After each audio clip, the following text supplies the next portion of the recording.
Hello everyone, my name is Deckerlink, the trained unprofessional, and welcome back to Regal Tales. On the last episode, the fight began, and presumably in this episode, the fight will finish. How the fuck did I figure that shit out? I don't know. Who will win? Who will lose? Let's shut up and actually fucking read the shit and find out. Lieutenant Morn staggers out of his tent, yawning and rubbing the sleep from his eyes. Fuck. Oh, it's his yawn, not burp, sorry. Coughing. He roams through the encampment and makes his way to a bonfire.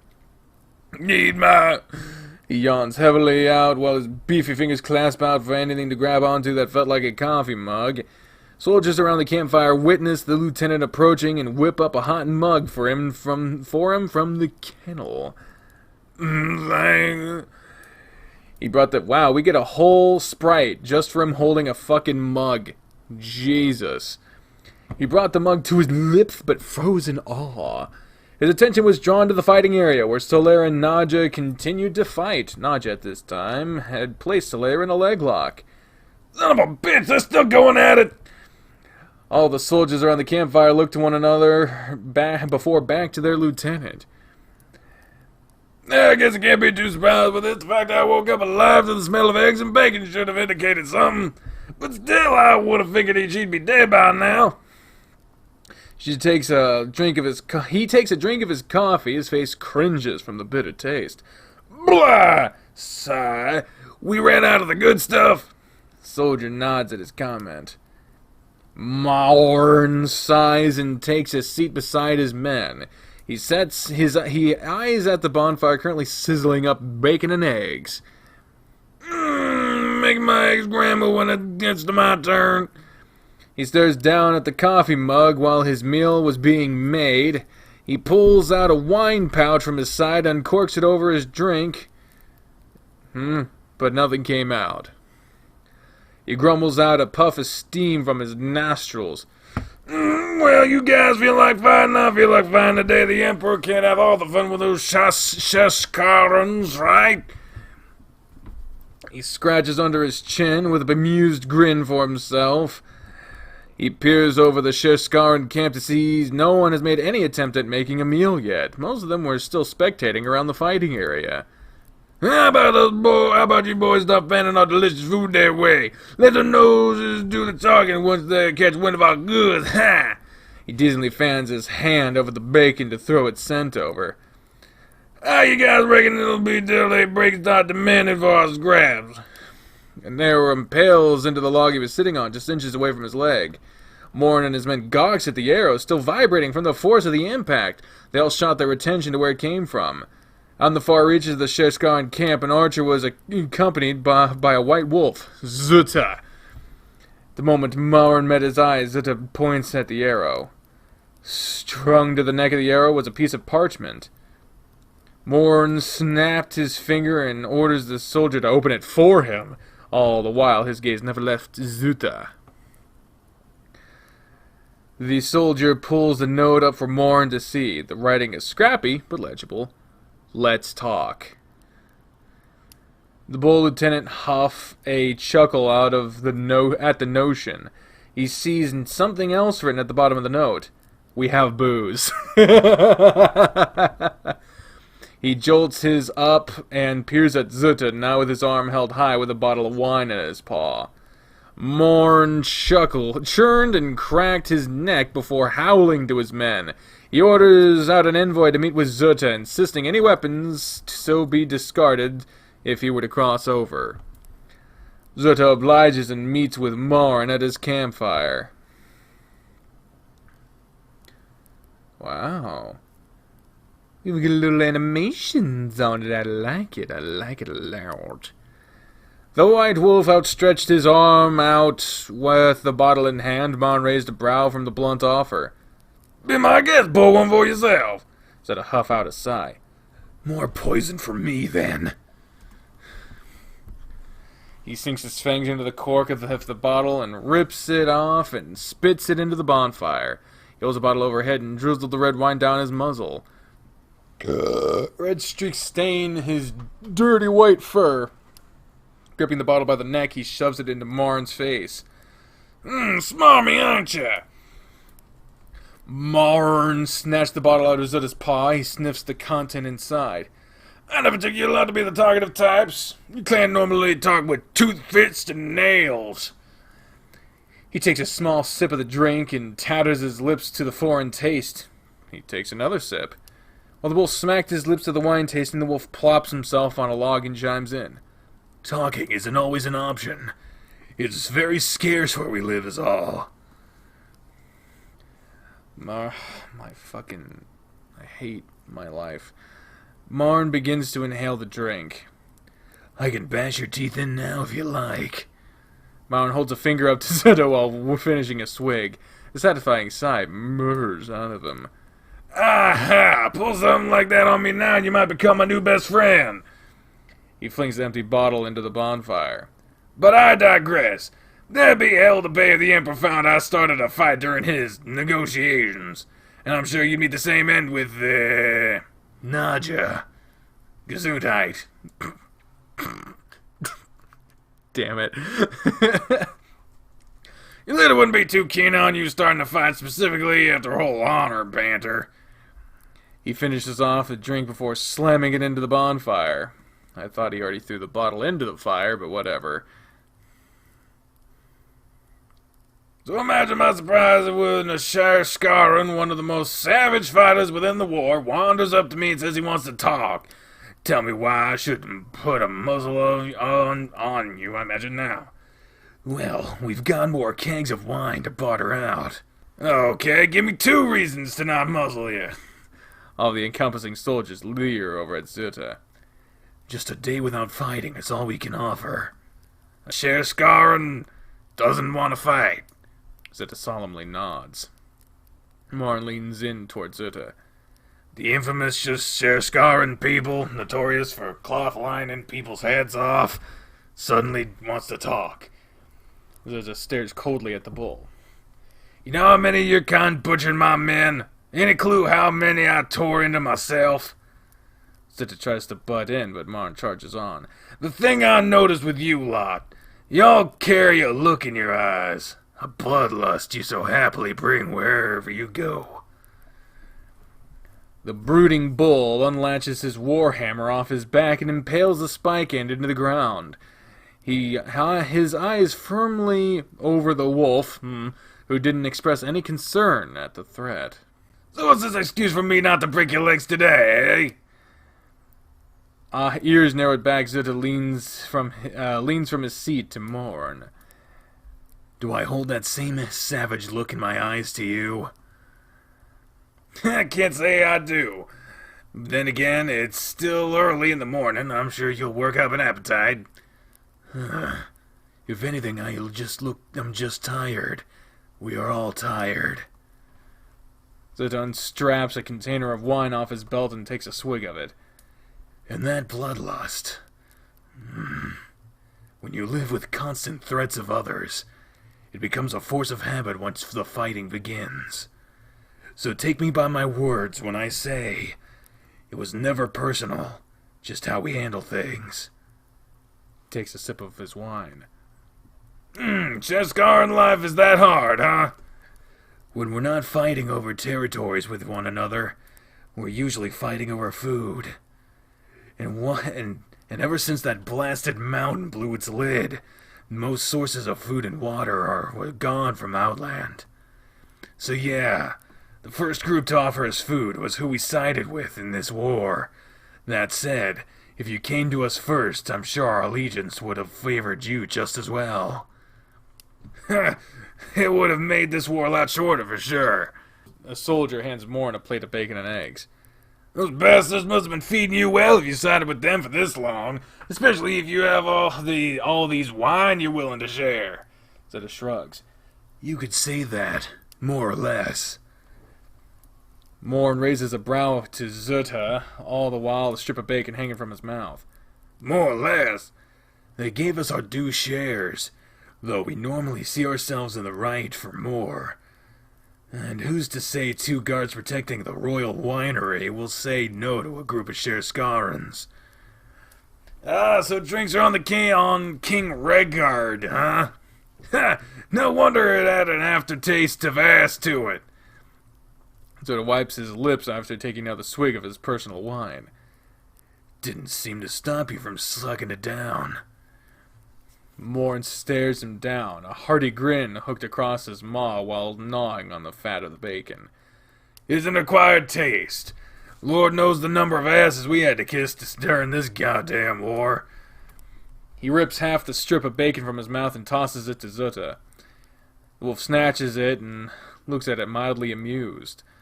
There was some drool left over from the bowl, but it smelled too crispy to ignore. He salutes a cheer to Morn before gnawing at the strip. If only negotiations were this simple instead. Just some wine, bacon, and a show. Everyone at the campfire glances back over to the brawling lions. Nadja at this point had pinned Solaire down on the ground with a headlock. She hisses out a roar as the Emperor sinks his claw and fangs into her forearm. Morn chuckles at the resilience each lion held.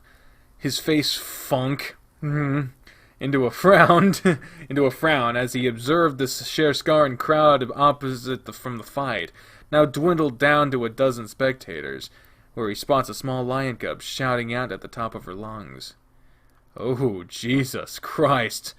Magina! Christ!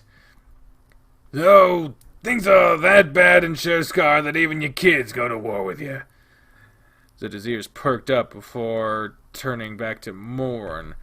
He leers over at him. Better here with us than anywhere else. Your homeland is that fucked up, huh? Not exactly. Zota stirs from his seat and walks towards Morn. A few soldiers ready to block him, but Morn signaled them to cease. Zota sat beside him and offered him the rest of his wine. Both now looked at Magina. The idea of allies has always been a fuzzy subject for us. Even when we unified together for this war, every tribe chieftain was still fighting to be the superior clan leader. And as you can tell, Nadja came out on top. Morn took a swig of Zota's wine while processing the conversation. The spicy blend jolted him wide awake. I get you. Better be around Mommy than her friends, and her friends than alone with some wannabe usurpers. Blah. He sticks out his tongue and finds a strand of Zota's fur left over from the drink. Zota takes the wine from him and takes a sip before returning it to Morn. It's probably for the best. If anything were to happen to her, Nadja would most likely devastate all of Sherskara. Yeah, my mom was always protective of me when I was young, too. Zota shakes his head and leans close to Morn. His yellow gaze stared dead into his brown eye. His brown eye, you say? Is he staring him in the asshole? No. There's no doubt in my mind she would commit genocide on an entire tribe if anyone touched Magina. She becomes a completely different creature altogether when her motherly instinct kicks in. Morn looks at a wolf with a bemused look in his eyes. You're telling me she's been holding back this entire fight, then? Only if your Emperor is stupid enough to touch her daughter. He'd be dead in seconds. Yeah, keep telling yourself that. Zota shrugs. If it's proof you want, there's a bazaar northeast of here that we visited not far back. You can see the last guy that laid a hand on Magina there. Oh yeah, what happened there? He takes a swig of his wine, now fully invested in the white wolf. While we were replenishing our supplies, a stingy merchant swat at Magina's paw while she was looking at apples. Last thing he saw was the stone wall Nadja had slammed him into. Ooh, I'd hate to be at his funeral with an open casket. Nah, last I heard he's still in the wall. Huh? Yeah, his entire body was embedded halfway into the wall. Taking him out would have ruined the wall's structure support. Morn, baffled at the wolf, blinks in pure disbelief. He stares off at Magina and digests the story. Okay, then, I'll send a note of this to my men, then. No touching of the lion cub. He'll become a wall ornament. Then That goes for the rest of us. We're all family here. That includes Magina. She might as well be everyone's daughter. If the worst were to happen to Naja, you best think twice before laying upon the cub. Marn stares down at the zealous wolf with his idle threat. He takes a sip of wine. There it is. There's the look in your eyes I've been waiting for.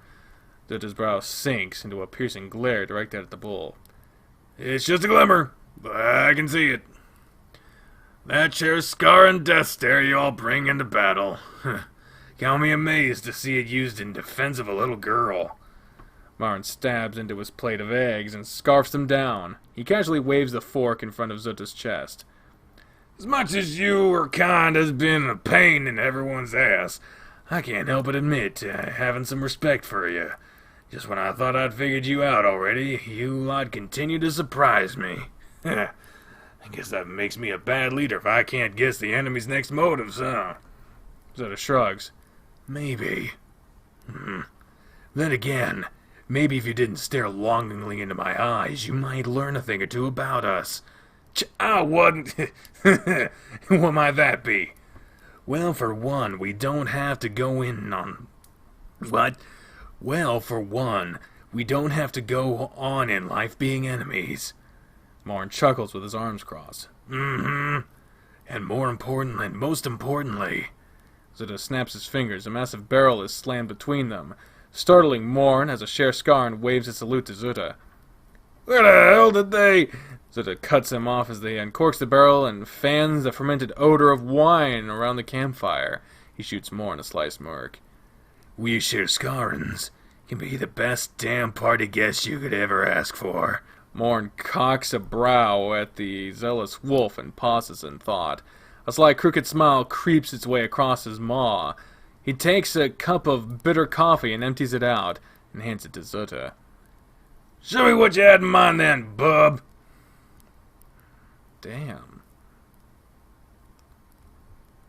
Whoa, look at this. In a matter of hours, both sides began to mingle with one another.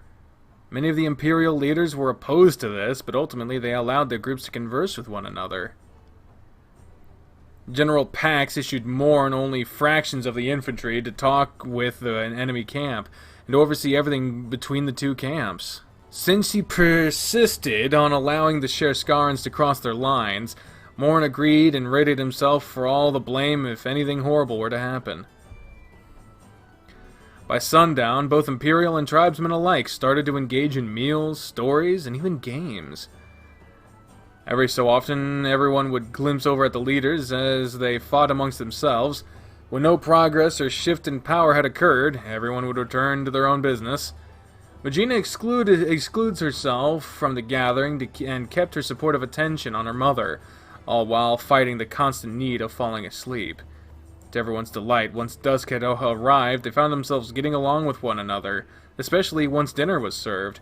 Both parties enticed with the foreign food being shared between one another. Midway into their meals, they hear a desperate roar coming from their leaders. Everyone froze in place, staring off to the fighting pit. Some troops and clansmen grabbed a hold of one another, meekly threatening each other with spoons and butter knives. The moon shined bright that night, delivering a haunting spotlight on the two lions, who were heavily drenched in blood and covered in scars. Both lions delivered a devastating blow to each other's gut, leaving them both bent over breathless and resting on each other's shoulders for support. Solaire and Naja, in their mangled fur and torn clothing, used each other's foreheads to lean on. Naja, unaware of how scarcely her clothing was covering her body, stared down at the battered Emperor with her blackened eyes. Oh, this is the same picture from before, but zoomed in heavily. You've got some nerve to last this long, Highborn. Naja weakly grips onto the Emperor's nose. Just die already! Dazed, Solaire bats her paw away. My dear, I'm not parting from this world. Not until I get my people back. He slips his palm into Naja's windpipe and tries to choke her out, but Naja wills herself to muscle through his grip. I've traveled all the way from my kingdom to do just that, and I'll journey through the afterlife as well if I must. Nadja shakes his paw off with ease, but by doing so, knocks each other off balance, each of them now resting their chins on each other's shoulders. And here I thought it was an ego trip. You highborns normally enjoy using each other to do your own dirty work. The lords you kneel to might approve of it, but the Valar Empire will never stoop to such a desperate way of life. Nadja jabs at his ribcage. Grunting, Solaire grips the back of her hair and pulling her away at arm's length, beginning to sink his claws into her scalp.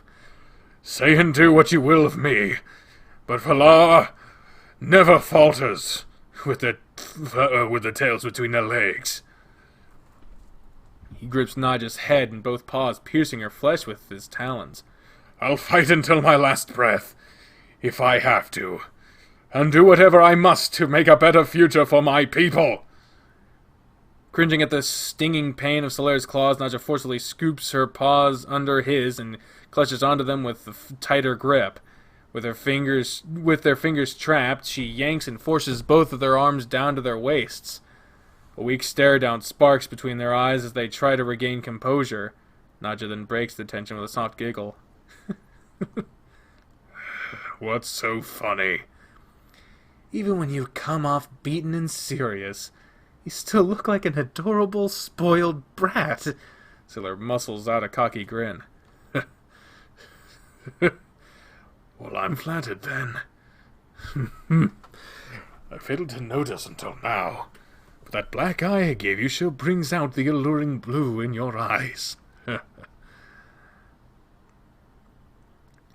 Nadja flutters her eyes, wincing just slightly due to the searing pain. Bearing a toothy grin, she begins to laugh. Oh, really? Solaire joins Nadja in their hearty laughter. They gripped each other hard by the paws as they continued to laugh. At that moment, the friendly laughter turned into a snarling growl as they struck one another with a headbutt, knocking each other out. Fucking double KO. A harsh vignette pulsates around Nadja's blackened vision, her body's way of acknowledging the pain she sustained with the Emperor. She wallowed in her pain, unable to shake off a piercing feeling in her gut. After a brief moment, she musters the will to peel open her stinging eyes. Oh my. A flurry of pain and confusion swept over her. The nightly scenery finally hit her. She was alone on the battlefield, flat on her back with a sword protruding from her waist. Nadja was in shock, unable to believe what she was witnessing. Every fiber of her being screamed at her to get up. She aches out a bitter cry whilst willing herself up. I hope this is a nightmare. She staggers to her feet and gripped onto the hilt of the sword.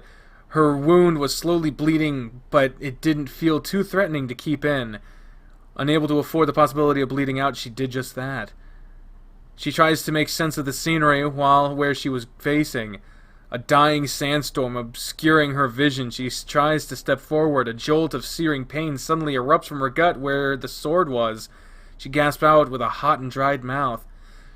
Damn you, Solaire! What have you done? She fights through the pain and hobbles forward. With her throat ablaze, she cries out, Solaire! Yeah! Zora, where's everyone? Nadja ventures further into the howling sandstorm. After traveling for quite some time, she sees a sign of relief. It was a stream of water that divided the wasteland of the forest. A primal surge of energy burst her towards the water. She staggers forward in pain and dives face first into the stream. Nadja didn't care. The cold flow of water rushing over her dried body was heaven to her. She pulls herself up and lapped at the running water into her muzzle. She inhales too much water at once and pulls back, choking on it. She coughs harshly into the stream, not noticing the haunting image that reflected in the rippling water. Nadja was battered and bruised. Her hair and fur were blackened with streams of her own blood. Her complexion was deprived altogether. Oh my. She couldn't believe the ghastly figure in the reflection was her, yet the vision worsened as she looked on. She was struck by a haunting revelation once her vision full recovered. The water was tainted red.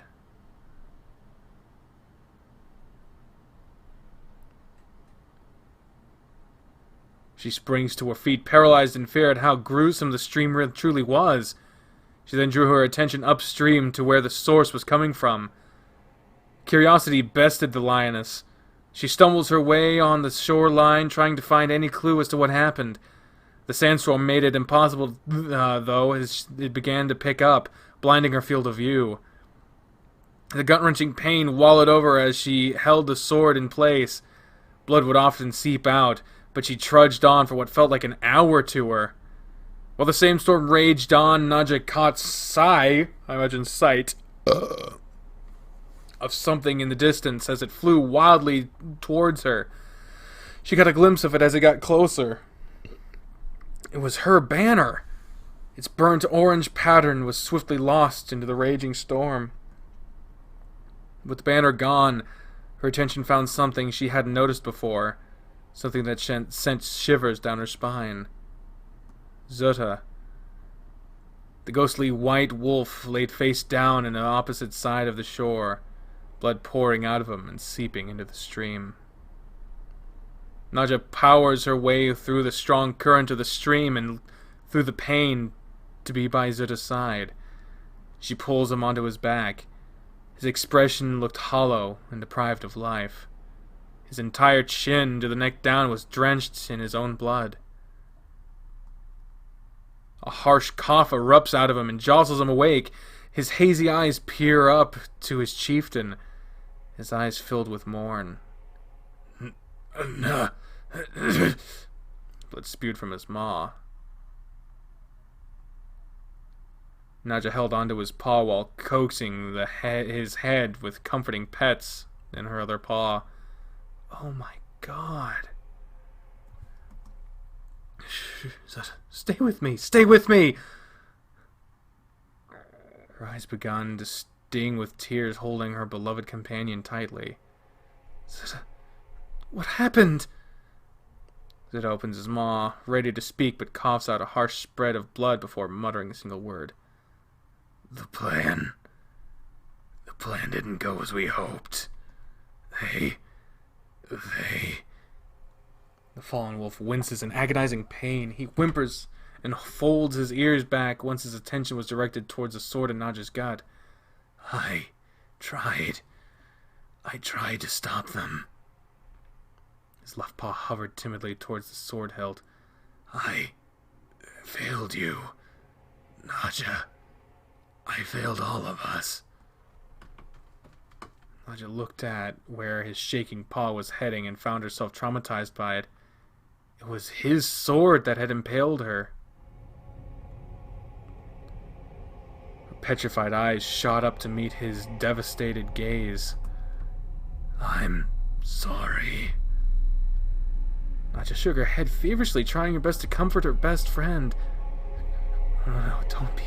You fought like a Shirkoi. I'm proud of you. Oh shit, he's looking at me. No, he's probably dead. Zutta whimpers. Blood starts to run down from his eyes, overcoming his tears. His eyes start to drift off aimlessly before being glued behind her. I couldn't protect her. Streams of blood pour from the wolf's eyes. He whimpers with harsh and shallow breaths before succumbing to the pain. His face cringed with wrack before stiffening to a lifeless corpse.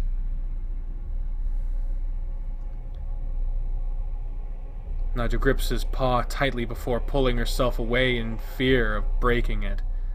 Her heart sunk into a pitch-black void after witnessing the life of her most trusted companion leave right before her eyes.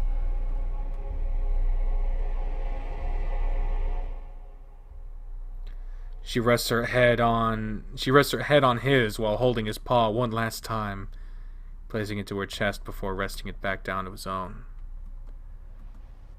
This wasn't supposed to happen. This wasn't supposed to happen! The distraught lioness roared to the heavens with her mournful cries. She couldn't find herself the will to stand up. The agony of such a loss sunk her further into despair. She lost her friends and family to this war, and just witnessed her best friend die in her arms. A mental block pulled her from her darkened mind as she comes out of the mournful stupor that had trapped her. The pain and confusion of everything made her forget the one thing left in her life. Magina. Sita said he failed to protect her. In that instant, Nadja's motherly instinct drove her to her feet. Not even the sword could hold her back as she scrambled to find her daughter. She prowled towards the direction Sita was eyeing before he died. He was leading right back to where the Empire was held up. As Mother's fury fueled Nadja, after everything was said and done with the Empire, she expected better from them. To honor their arrangement. She didn't care anymore, though. She'll rip through everyone that gets between her and her daughter. The sandstorm began to die down when she made it to the green fields of the forest line. She screams out a mighty roar to break through the dying storm to let the Empire know she was coming. Soleil! She finally makes it to the forest tree line. The sandstorm had ended there, and in place of the storm, Nadja was met with a fiery inferno before her. The forest had caught on fire. What in the... Ray? What the fuck is that? The cries of war echoed throughout the burning forest. Nadja couldn't see where it was coming from. The forest became a nesting ground of smoke and ash, until she finally spotted something charging at her.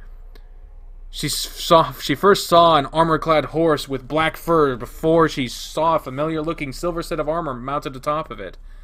Nadja begrudgingly held no time for Jeremy. She'd kill him just the same if she must. As the horse drew near, Nadja sidestepped out of the way with a look of disbelief on her face. Fire danced all across the back of the horse, with the silver knight set ablaze and headless. The haunting specter of Jeremy's headless corpse left Nadja petrified in disbelief. How could this have happened? She thought. Jesus, nice fucking pause there, buddy. She gave her men specific instructions directed towards the Emperor, just in case the worst were to happen to her. This wasn't what she wanted. Did the Emperor go back on his word? Did the Empire attack her clan after the fight? 1,000 questions poured into her mind, unable to make sense out of any of them. Suddenly, the ground starts to shake beneath her with a thunderous battle cry erupting behind her. A small hunting party of knights burst through the blazing forest on horseback. Nadja staggers back through the pain of her wound.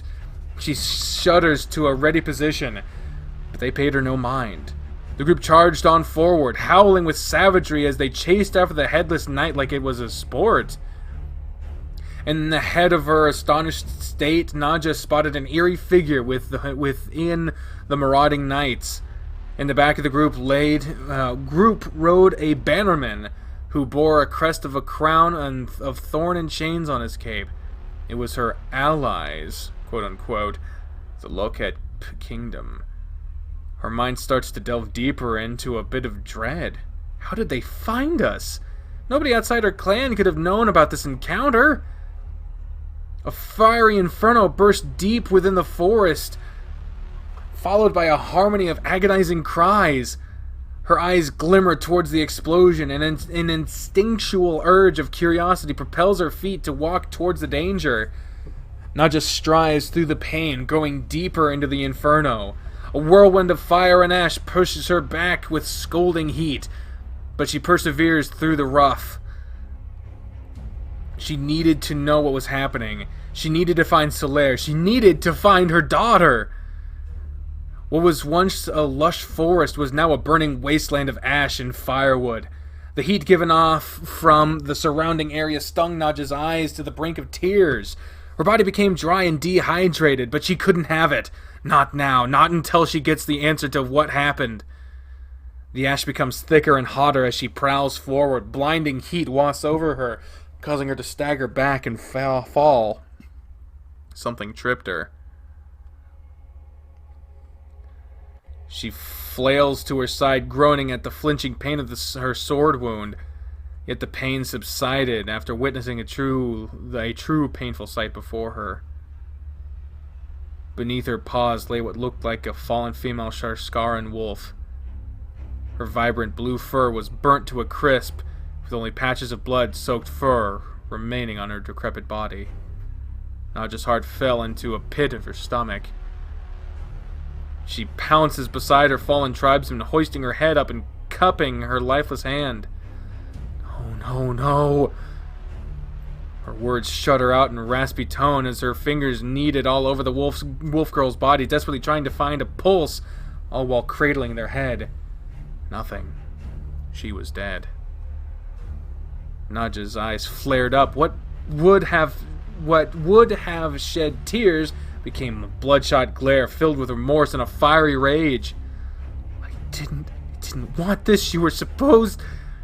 She begins to choke up with a miasma of smoke. Her head starts to drown in a wave of emotions. All she could do was grip onto her fallen follower's paw. And now we're here? That was a weird transition.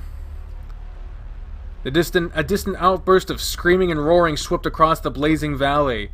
Another fiery explosion breaches through the smoke, revealing the gruesome sight hidden within it. Pure carnage annihilated the once lush forest into a shallow grave of corpses and ash. Streams of burnt blood paved the ground of the lioness to follow the ensuing battle. She stammers at the haunting display of the battlefield. Sharskaran and Imperials alike laid across the field unceremoniously. The noble knights were sprawled everywhere, either missing their limbs or hung from trees. Nadja couldn't bear to look at her people. The smell of their cold blood was enough to make her queasy, but it was a stench of fear that made her nauseous. Her people thrived for combat, for the glorious battle that would be in their names. There was no honor in this, nothing to be proud of. This was a massacre.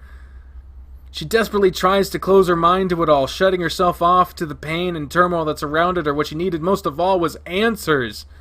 She staggers forward to see a group of knights standing atop of a hill.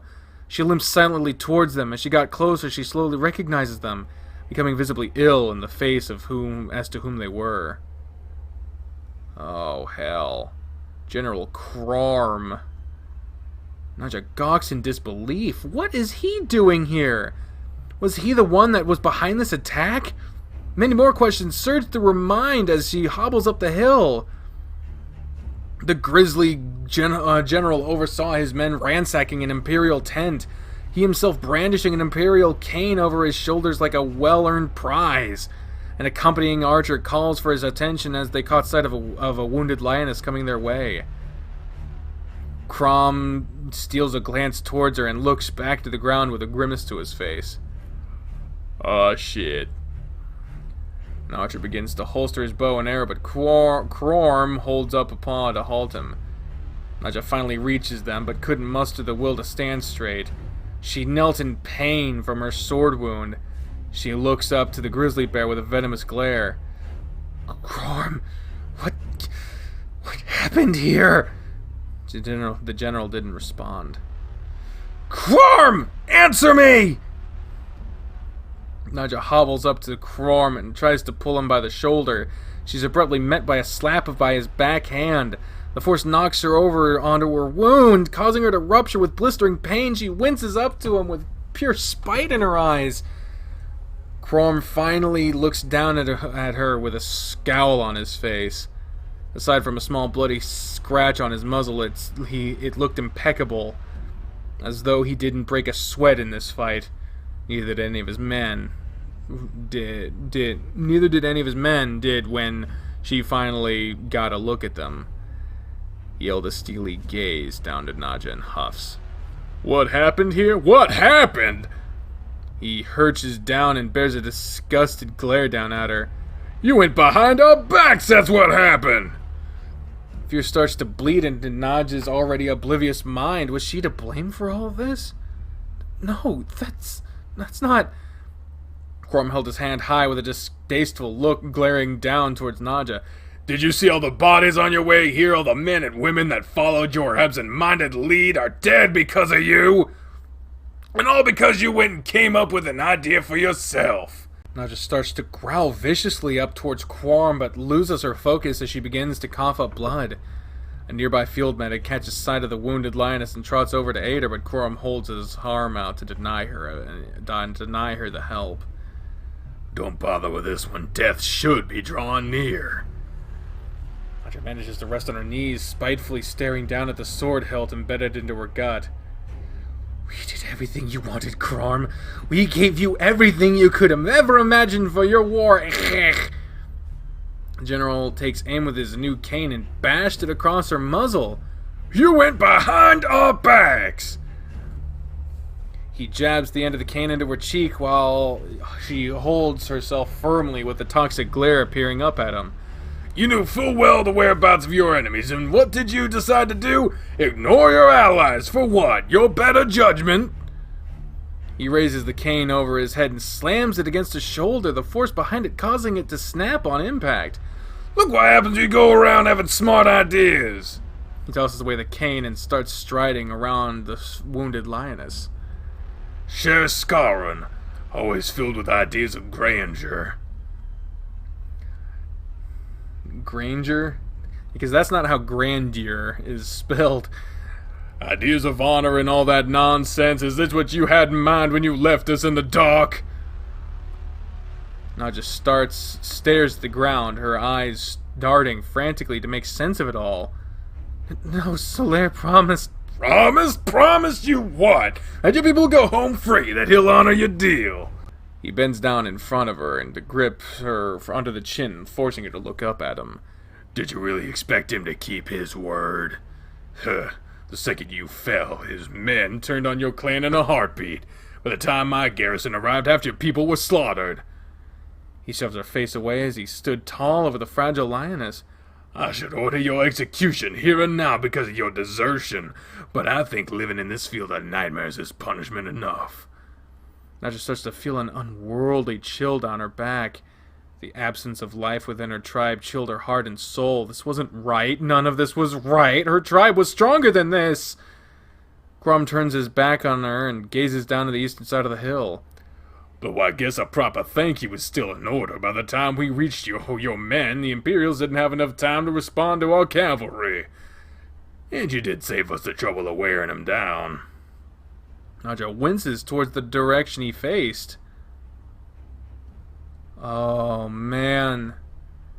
Down towards a desolate field, a caravan of low-kept knights paraded around a scattered pile of Imperial knights, save for one remaining Imperial, Solaire.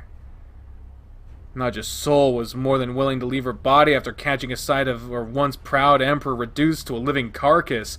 His body was withered and torn, his fur drenched in blood, and his face cringed out in agony for every exhausted breath he took. Yet he still fought on, swinging a broadsword tirelessly at the taunting knights. The knights circled around him on their horses, each taking turns to dash at him. Some would kick him, some would throw their wine over him, and some would just trample their horses onto him, but every time he took a swing, he would miss. Nadja's mind was petrified at the ghastly sight. She didn't even realize she was on her her paws, drifting her steps towards the fallen lion. Even for Shirkoi, this was a horrendous act towards her foe. They were playing with him, dangling death over him as if it were teasing a cub with sweets. Wow. Wow. Now this is a fucking choice, isn't it? Holy shit. Well, my instinct says intervene. Jesus criminy, criminy, criminy, criminy, criminy, criminy. Highborn or not, Solaire has proven himself to be a better man than all the cowards that fought against her. He did not deserve this cruel and humiliating end to his life. Her paws begin to tread down the hill toward the howling marauders. Her legs became heavier with every step she took. All matter of strength bled out of her, and no matter the cost, she cradled whatever she had left and kept going. The knights swerved impatiently around the Emperor, Solaire swinging his sword feebly at the knight who spat on him, when finally he meets Nadja's eyes from afar. An abysmal look hung from his once dashing face, his mane in shambles and his muzzle covered in scars. Nadja's heart stirred at the haunting vision of this man, his stoic glaze now deprived of the valor it once held. She would have taken pride in taking his head, but now he deserved a merciful death. She stammers head-on towards him, just enough to reach shouting distance. Any attempts to cry out to him were muffled by a stampede of knights on horseback cutting her off. Trailing behind them were lifeless Imperials being dragged along the ground. Don't mind the background noise, that's just the dog. Her attention was directed towards the meager cries and moans coming from the Imperials. Once her gaze returned to the Emperor, she dropped to her knees as she bare witness to the Emperor's headless corpse. Within a blink of an eye, Nadja knew that the Empire finally fell. Solaire's motionless body stood idly before crumbling to the ground. An abyssal dread anchors Nadja's legs to the ground. She couldn't shy away from what she witnessed. This war had become a murder. The honor that goes into fighting for your homeland was snuffed out for praising of cruelty. Even though she desired nothing more than to kill Solaire herself, she still would have given him the dignity of a fallen soldier of war, not this. Why was this upsetting to her, she asked herself. What was it about this highborn's death that made her full of regret? Ha! Bloody good riddance! What? Oh. Ha! Good bloody riddance! The grisly general boasted behind Nadja. His words were bittersweet as he heckled out. Well, Nadja, this war of ours is over. Nothing is gonna stand in my way now that the Emperor is dead. Guess we have you to thank, don't we? Go back to Shirkoi. What's left of your families, your people, we're done with you. Oh, damn. Kromm begins to turn away and heads back to the hilltop, but is met with a sense of weightlessness. He feels the harsh sense of gravity as his back is slammed to the ground. His shoulders are pinned down by the raging lioness. Nadja felt a surge of energy that lay dormant inside her, roar to life in her. The mere mention of her family is what unleashed her renewed strength.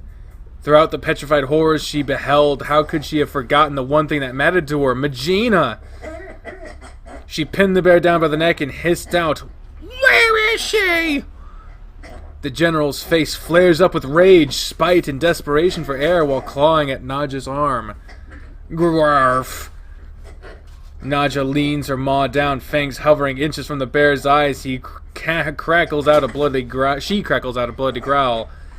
There was a lion cub in my camp, so help you. If anything happened to her, a commotion of heavily armored knights stampeded over to aid their fallen general, arrows and spears aimed at the lioness. Nadja, blind to her own maternal frenzy, growled with a malice in her eyes. She was more than ready to tear through this army to see her daughter. She feels a dense thud up against her forearm. General Kromm taps frantically against her as his face turns shades of blue. She lightly loosens her grip on his neck.